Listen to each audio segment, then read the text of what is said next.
Shani bite? Sawa. Umeze bien? Ndaho.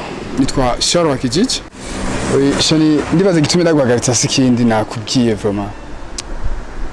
Mu bisanzwe sino kwicisha amajambo. Vraiment je t'aime, ndagukunda. Bivuye no mu bisege vraiment. Ego, sinovuga bivuye mu nda kuko ntubamvuze ikosha. Ego vraiment.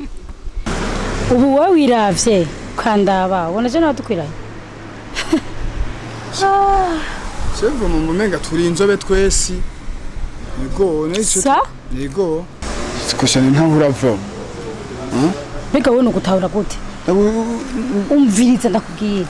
Nundi musi uzoswe kumpagarika. Umbwira uburofa bwawe. Oya shani ukunda. Hai.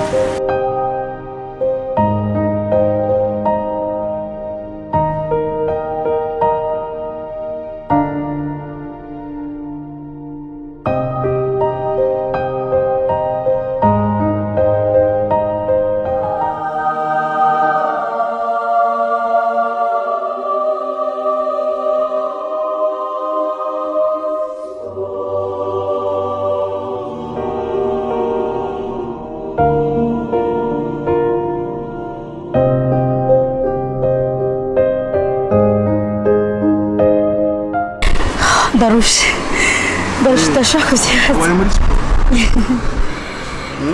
Wari muri sport? Excuse me? Your shoes. Imodoka ni wawe? Ni wanje ngo mume avance.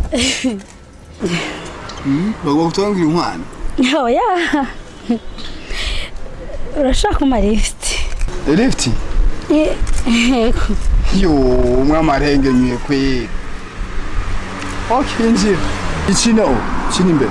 Murakoze cyane. Wewe he, bakubwiye awumva be, ichino onye.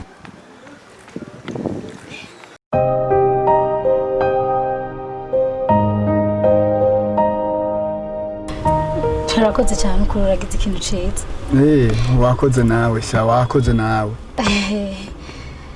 Twebwe abantu twavutse 93 twebwe usanga dufise imitima myiza. Usanga dufise imitima myiza gusumba nabajya abantu umenga sinzi. Umutuka mwiza. Nakashaka anye. Nakarose niriwe inzara naraye inzara. Urazi na bya bindi wari wambajije kare.